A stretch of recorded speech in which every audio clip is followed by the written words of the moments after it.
The major goals of this war of Russia against Ukraine is not just like confined with Ukraine and the willingness of Putin to control Ukraine or to demolish Ukraine.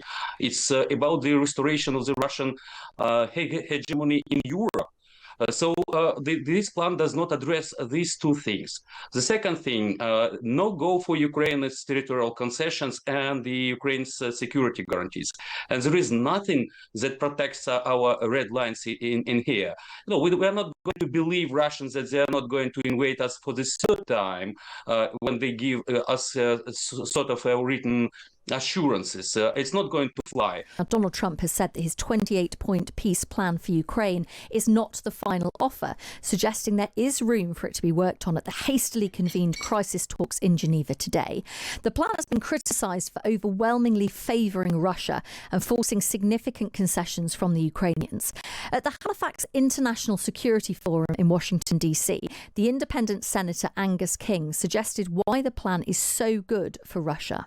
This has been an extraordinary weekend, both because of the sessions that we've had with people from all over the world, but also because of the communication, as was mentioned today, from Secretary Rubio and the leaked 28-point plan, which, according to Secretary Rubio, is not the administration's position. It is essentially the wish list of the Russians. That is now being presented to the Europeans and to the Ukrainians. Well, the US Secretary of State Marco Rubio tried to clarify the situation, tweeting that the 28-point plan was authored by the US and that it is, quote, based on input from the from the Russian side. But it's also based on previous and ongoing input from Ukraine. Excuse me while I lose my voice. Right. I'm fine. I'm going to take a swig of water. Shall I do the next sentence? No, you're okay. Hold that thought. Hold that thought. Right. Marco Rubio is going to join other top Western officials, including the UK's National Security Advisor, Jonathan Powell. Ukrainian officials are also going to be in Geneva. So let's look at what it might achieve with Alexandra Khara. He's a former Ukrainian diplomat.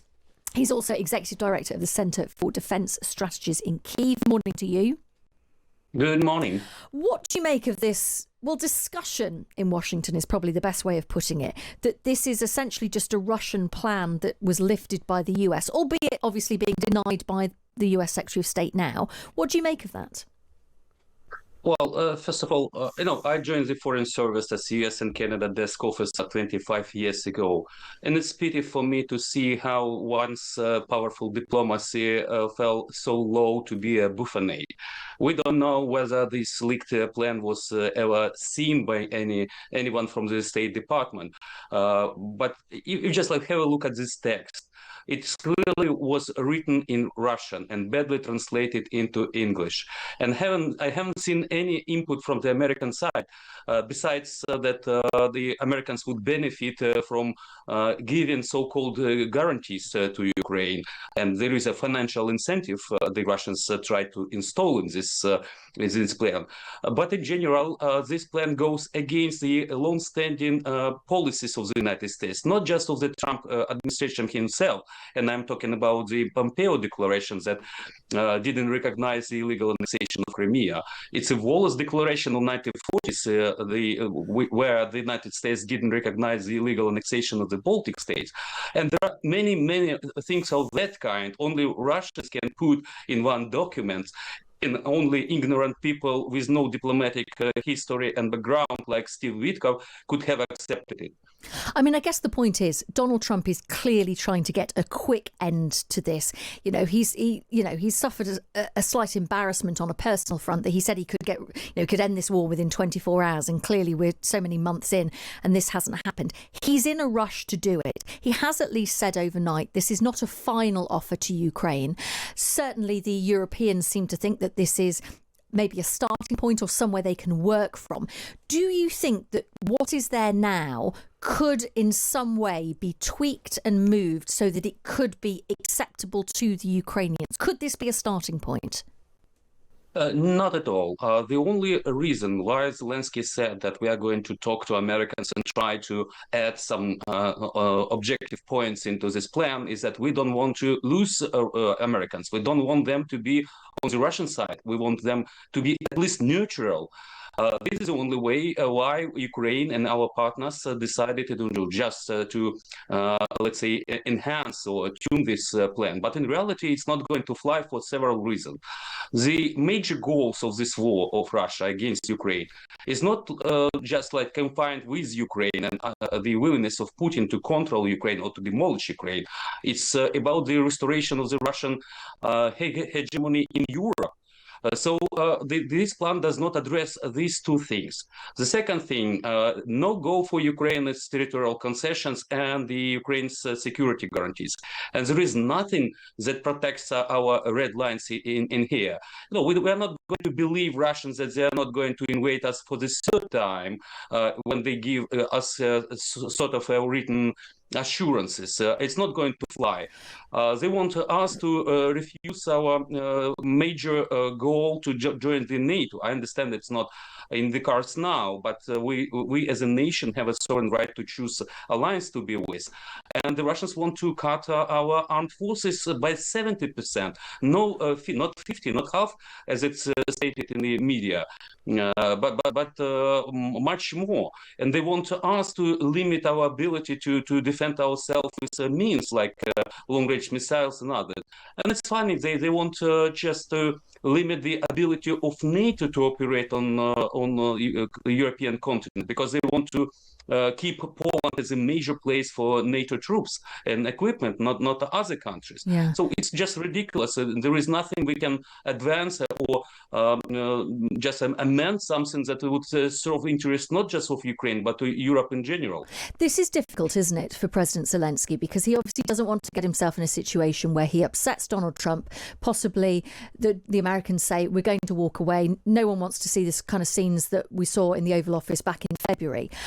But what can European leaders, or indeed the security officials who are meeting today in Geneva, we know Britain, France, Germany, US and Ukraine all meeting, what do you hope can come out of that meeting today? Well, first of all, I wouldn't say yes. The position of Zelensky is not an easy one, but it's not desperate for several reasons. The Americans lost leverage over Ukraine when they decided not to provide us with a single piece of equipment, and now they are selling weapons to Europeans, and Europeans providing us with that. The second thing that is really important: this war and the results of this war will greatly affect the whole European security, and that's why we've seen first and foremost the Baltic states come up with the statement supporting Ukraine, and then the whole so-called all European states. So we have this backing from our partners. They understand that there is too much than only Ukraine on this bad, I would say. So yes, we need to have support, diplomatic and certainly military. I don't believe in any diplomatic solution with Russia, even though I'm for a diplomat. The only solution to this conflict is on the battlefield, and certainly we need assistance in this regard. And we would like to have more diplomacy between the old capitals and Washington, D.C. We need to change the thinking there, and we were successful several times. I know that one of the merits of Mr. Trump is that he is inconsistent. He may be persuasive in one case, but then he can change his attention to something else. So I would love some of European leaders who has pretty good relations with Trump try to quote his attention and to say that it's not going to fly neither for Ukraine nor Europe, and it's better to help Ukraine to exert pressure on Russia that it stops bombing Ukrainian cities and then talks about settlement, not provides with the blackmail or ultimatums to Ukraine and to Europe. Thank you so much for talking to us this morning. I'm grateful to you for your time. Thank you for having me. That is Alexandra Khara, former Ukrainian diplomat and executive director of the Centre for Defence Strategies in Kyiv. So we're keeping an eye on Geneva then today. Yeah. That's where these talks are going to be, and whether this deal is evolved, this proposed deal, I should say, evolves throughout the course of the day to be a bit more palatable, frankly. Well, I mean, Alexandra Khara there said, no, this is not at all a starting point for any kind of peace deal. And you just wonder if that is the position of the Ukrainians going into this. What can the Europeans achieve today or over the course of the next few weeks? And you wonder how patient Donald Trump is going to be. I mean, he did originally say he wanted it all to be signed by Thursday. Obviously, Thanksgiving would look good for Donald Trump, wouldn't it, to have it all signed up by then? But then he did say, well, if we're making progress, that could move slightly. But there's clearly a desire by the Americans to get this wrapped up quickly. But things like this don't happen quickly. No,